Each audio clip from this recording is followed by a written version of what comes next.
All right, here we go. What is up, everybody? How's everyone doing today? Good, yeah? Well, I'm so excited. Christmas is finally over, and that means that the new year is starting. And so, you know what? That means that the Christmas tree and all the decorations finally go down, all the things that make this season so exciting. And we get to go back to ordinary life. Hooray! Yay for us. That means we get to set up our calendars. We get to set our infamous New Year's resolutions. Oh man, I remember when I was younger, I used to go to my Aunt Bev's house. And at my Aunt Bev's house, we'd all get together, we'd play cards, we'd play games, and we'd watch TV and we'd do all kinds of stuff. But I remember there was always a time where we'd slow down and it was time to make those infamous New Year's resolutions. And I remember when I was a kid, the only thing that I wanted to do was I wanted to hit a home run in baseball when I was a kid. Every year, I think up until high school, I always just wanted to hit a home run. That's what I'd always say. Oh yeah, this year I'm finally gonna hit the home run. Well, I never eventually hit that home run. But as I've gotten older, my New Year's resolutions changed. And maybe yours has changed as well as you started to get older as well. And instead of trying to hit a home run, it's like, oh man, now I got to make more money, or I got to lose more weight, or I got to do all these other things, whatever that goal is for you. And then January turns to February. February turns to March. In March, I seem to be further away from hitting my goals than when I started. And it seems like, where did all my goals go? It seems like I finally had it all together. This is going to be the year I was going to do it. And I came up empty. And maybe you felt that way before as well. Like all the goals that you've had, everything that you've been trying to do or accomplish has been missing. Maybe you were trying to hit a Bible in a year plan maybe you hit March and you're going through Leviticus and you're like, oh my gosh, Leviticus, Lord, can we just go on to something else? Or maybe it's for you, it's a certain goal, like an athletic goal that you have, or you're trying to lose like some weight this year and this is going to be the year that you're going to do it, or I'm going to love my family better this year. There's all kinds of things that we can accomplish. And when we're looking for these goals, are we keeping God in mind with these things? And where does our hope come from? Does our hope come from, is my calendar full enough? Do I have enough money so I can do more things? Does my hope come from what I think about myself or what other people think about me? Or does it come from something outside of those things? And I think our hope can be misplaced.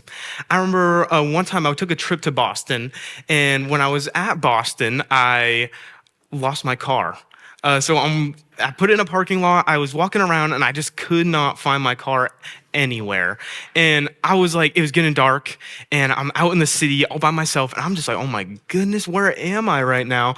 And I was with my girlfriend. She had to go on, she had this trip that she had to go on. She had a bus she had to catch. And so we're all looking around and we ended up missing the bus and we missed all of it. And I still couldn't find my car. And it got to a point where I've seemed like all hope was lost. I sat down on the parking bench and I'm like, where is my car? And maybe you felt like that too. Maybe there was a time where you lost your wallet, or if maybe you're a kid, you've lost your number one toy that you've always wanted, and now it's gone, it's missing, and it seems to be misplaced. Well, I think we can misplace different things that God has for us, misplace the hope that he has for us. We can put it in other things. But what if our hope wasn't misplaced? What if our hope was aligned with what God has for us? What if, no matter what the circumstances I'm going through, what if that hope was something that I always had with me, something that I can rely on, instead of something that is just shaking, goes away with the wind? Instead of trusting my finances and then my check engine light comes on and I lose all my money, what if I'm trusting God that he's going to provide for me in that situation? And so we're going through this series right now of hope, hope it sees us, hope it knows us, hope it goes with us wherever we go. And hope is something that is always present. But what does it look like when hope doesn't add up? What happens when hope feels lost, feels misplaced? Does you have to go find it? Well, we're going through a story today in the book of Matthew, and this is a very interesting story. We have these people called the Magi, and these people, they would have no idea about where to find like baby Jesus in the midst of this story. There's shepherds, there's angels, there's all this craziness happening, but yet God is calling these specific people out from their country and moving them into it. And so we're going to kick off our story in Matthew chapter 2. It says, After Jesus was born in Bethlehem in Judea, during the time of King Herod, Magi from the east came to Jerusalem and asked, "Where is the one who's been born King of the Jews? We saw his star when it rose and have come to worship him." When King Herod heard this, he was disturbed, and all Jerusalem with him. When he had called together all the people's chief priests and teachers of the law, he asked them where the Messiah was to be born. "In Bethlehem in Judea," they replied, "for this is what the prophet has written, but you, Bethlehem, in the land of Judah, are by no means least among the rulers of Judah. For out of you will come a ruler who will shepherd my people Israel." Then it says, "Then Herod called the Magi secretly and found out from them the exact time the star had appeared. He sent them to Bethlehem and said, 'Go and search carefully for the child. As soon as you find him, report to me so that I too may go and worship him.' After they had heard the king, they went on their way, and the star they had seen when it rose went ahead of them until it stopped over the place where the child was. When they saw the star, they were overjoyed. And on coming to the house, they saw the child with his mother Mary, and they bowed down and worshiped him. Then they opened their treasures and presented him with gifts of gold, frankincense, and myrrh. And having been warned in a dream not to go back to Herod, they returned to their country, by another route." So, what is this? What is happening in this story? Well, we have these magi who they've been studying the stars, and God, he's placed this trail for them to follow. This star that's in the sky, they now have a purpose. They're going to go search for this king. And so there was a time where they went on this journey, not exactly knowing where they were going. All they knew is that there was a star for them to follow. And so they leave. And maybe you've been on a journey like this before too. Maybe there's a journey inward that you've experienced where, I like a soul journey where I'm trying to find where the meaning of life is. I don't know where it's going to take me, but I know that eventually I'll find maybe that answer that I've been looking for. Or maybe you're trying to figure out who you are, and you've been asking questions, who am I? What is God doing? Or maybe you're like me and you just one night just go out and start driving and you find yourself in a Taco Bell at midnight. That is exactly what happened to me one time. And so these trips that we go on, sometimes we don't know where they're going to lead us. And so I think our search for hope is just like that. We don't exactly know where we're going to go or where it's going to end up to. And these wise men, they go and following the star, and then they look up, and what do they see? They see a giant palace. Well, what a better place for a king to be born than in a palace. And so they go to the palace, and they're in there, and then they find this interesting character, this character named Herod. And he is this king that was placed by this country, Rome. Rome was over Israel at the time, and they placed this king over, and he was like a holder for the king until the king was to come. And they find this king, and this king, he's like very sneaky. He's like, "Come to me, I'm gonna get all the information I can, I'm gonna hold my power, and I'm not gonna give it up so easily." And so when he finds out that there's a king that's been born, he's disturbed. And so is the people with him. And so this is so interesting. Why was it that they were so disturbed? Well, they were disturbed because Jesus was a threat to the kingdom that they were building. For us, it could be the calendar of the things that I'm filling my time with, or my finances, that I need to have control over those finances. I need to have control over my life.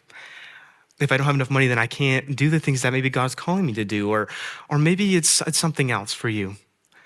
But what is it that you're holding on to that God's wanting you to release to him this season? Maybe the reason why we're lacking hope is because we're holding on to something inside of us, something that makes us maybe feel important or something. But what if we let go and we find that there's something much better for us, that it's not the things that we're holding on to, but the things that we get to let go? And then Herod finds out from these teachers of the law where the Messiah is going to be born. So he's like, "All right, you go find him and I'll come and worship with you also." But he has some false motives because he's trying to end up killing Jesus. And so they go off and they find Jesus, and it says at the start, they went over him and they're overjoyed because of the things that they saw. And the joy set before them, they go in and they find Jesus, and he's sitting there in the manger and he's with Mary, and it's like, what an interesting story. And so what does this look like for us this season? What does it mean for us to finally have true hope? A hope that doesn't diminish or fade or spoil or go away.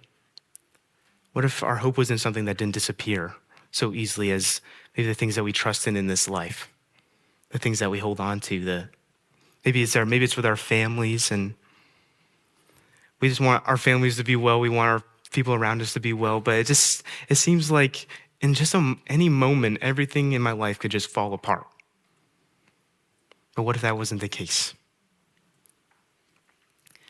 And so I think there's two ways that we can handle problems or situations that come up in our life. We can be like King Herod, or we can be like the Magi. Herod, he takes everything. I'm going to take information from people. I'm going to take control. My kids, they're acting crazy. I need to come home and take control of the situation.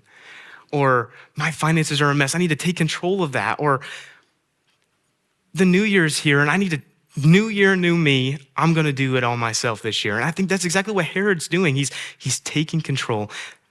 Or we can be like the wise men. They leave everything. They don't just stay in the same place. They leave. They go. They find Jesus. They lay down their crowns. They present him with offerings. They lay down their gifts to him. And what if instead of taking control of our lives, we surrendered it? We surrendered our lives to the one who knows how to completely control everything in our lives. He knows us. He knows the very hair, the number of hairs on your head. He knows the thoughts that you have. He knows what you're doing. He wants to be part of every single aspect, every single moment of your life. He knows that. And even in the failures, even in the mishaps, even when I'm feeling shame and guilt and anxiety and pain, all of these things, it says that even while we were still sinners, Christ died for us. That means that when I was at my lowest, when you were at your lowest, when you were at your worst, the things that people don't even know about you, the secrets that you had, all of these things, God, he saw those things, and he loves you with infinite love. It's indescribable how much he loves us. And so we have an opportunity to go to him with all of the things that maybe we're struggling with. It's God, he wants to hear our prayers. I feel like sometimes, like when we start praying to God, we feel like we have to say some pre-made prayer or say the nice things or say the right things and be like, God, I thank you for everything and thank you for all this, and then I'm just gonna leave. But as I read the Bible, I read the book of Psalms, and the Psalms are brutal. Like David, this king, he's writing down in the book and he's like God, break my enemy's teeth, do all of these things. It's so crazy. But he ends up loving people. And I think that's exactly what God wants to do. He wants to come to us raw, come to him with all of our problems, come to him all with our issues, all of the things that we're struggling with. And he wants to take those things from us and give us peace instead. And so instead of holding on to burdens that we were never made to carry, like pain and the guilt and the shame and the anxiety and all of these things, what if we just let it all go? And he says, come to me, all of you who are weary and heavy burdened, I will give you rest for your souls. Take my yoke upon you, learn from me, for I'm gentle and lowly in heart, and you'll find rest for your souls. That's what the wise men, they find. They find that it wasn't about holding power or finding all these things, but instead surrendering it. And Herod, he kind of missed out on that. But, I was thinking about this. I'm like, Herod, why are you like this? This is crazy. This king is supposed to be such great news for all the people. And yet Herod's I'm threatened by this child. And I think it's because, just like all of us, when Jesus comes onto the scene, he wants to take control of our lives. And not to take control as in an oppressive way. He wants to take control so that he can lead us into green pastures, lead us beside still waters, lead us into peace, to rest, to joy, and to salvation, that we can have eternal life that we get to spend with him. And all we have to do is lay down our lives to him. That's all we have to do, is just lay it down. And so no matter what we're going through, maybe you're going through something at home, and it's like, God, what is it that you want me to do? Or God, where are you in this mess? Where is it? Where are you right now? God, show me what you're doing right now. Maybe at work things didn't go right. You're in a meeting and someone, they told you that there was a problem that happened at work and maybe you were the reason for it. So you start walking around and you're like feeling all the feelings. You're feeling this anxiety of like, oh no, I failed, I messed up. It's like, God, where are you in this? God, where are you when I go home after a long day from work and everyone seems to be just kind of going crazy. There's a ton of tasks to do. There's more and more and more. God, where are you in that? Where are you? But I think the real hope that we have this Christmas, this is the main point that I want you to come home and take away with you, is that we have hope in the search like the wise men. And we have that hope not because we will find hope this Christmas, but because hope is going to find you this Christmas. I think that's what the whole story of Christmas is all about. It's not that we get to search and find the hope that we're looking for, but in fact, the hope came down and found us when we were at our lowest. When we weren't even seeking for hope, hope sought and found us. And so we don't have to look for the hope in all these things. I feel like we're always chasing, we're always striving, we're always trying to find the next thing.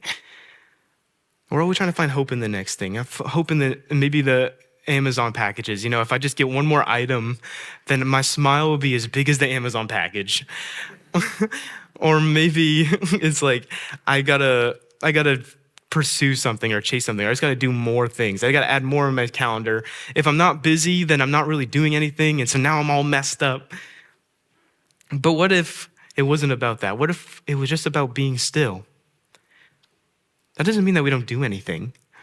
There's still a search that needs to happen. I mean, the God, he doesn't just necessarily come down and just give us the things we're looking for. There's a sense that we have to find the things that he's looking for us too. And he'll lead us to where he wants us to go so we can find those things. But the pressure's off. The pressure's off of us to find hope by our own means, by our own deal, or by doing our own thing. It's like God's thing. What is God doing? Like, we can just pray, God, where are you leading me right now? God, what are you doing? How can I find you in the midst of my life and just in the everyday ordinary things, doing the dishes, cleaning the house, all those things. And so we have the opportunity, I think, in Jesus he preached this sermon a few chapters after this, and it's called the Sermon on the Mount, and it's Matthew 5, 6, and 7. And in this sermon, he just talks about what is the meaning of life, or like what is the purpose. Like, this is the summary of all of his teachings, and at the end of his teachings, he gives us a little bit of an application, which I think is an application that we can take home with us. Jesus says, ask and you will receive. It says, seek and you will find, and knock and the door will be open to you. And so we can be just like the wise men. I think this fits perfectly with the wise men's story, because first they ask the question, where is this king? Where is the king of the Jews? They ask the questions, and not only do they ask, but they seek. They go and they try to find him, and God leads them to King Herod, leads them to these people, and these most unlikely people to help serve God's purposes, God uses to lead the wise men right to where they need to go. And so we have the chance to seek first him. Seek him. Ask, what are you wanting? Do you want peace, hope, joy, love, patience, kindness? Ask him for that, and then seek him, and then he'll give you the grace and the strength to have that thing that you're looking for. And then we knock, is we don't just try to find the answer, but the answer just is revealed to us because we've knocked.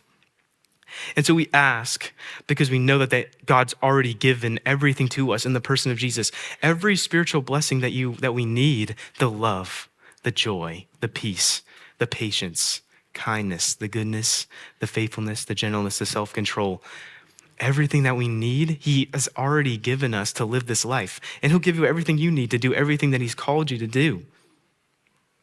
And then we can seek because we know that the answer, we will find what we're looking for. Because God, he's not some distant God looking down on you, waiting for you to stumble upon the things that he's looking for. He's in it with you. He wants you to know. He wants you to help you find it. And then we knock because the door is already open. Jesus said these words in John chapter 10, and it says, I am the door of the sheep. And so when we knock on his door, we know that's an open door. Because if God, he didn't even spare his own son. He died on the cross for our sins. It said that he took all of our failures, all of our things, they put it on the cross. And then he was buried. On the third day, he rose again. He defeated the sin. He defeated the death, the grave, the fear, everything that was holding us back from loving God with everything. He took all of that on the cross. And now we have everything that we need. And he's the door. He's the access to all of the things that we need, all that peace that we're missing and the hope that we're longing for, all of the things. He has it for us. He's the way to peace. He's the way to hope and joy. And I hope you know that this Christmas. All right, let's pray.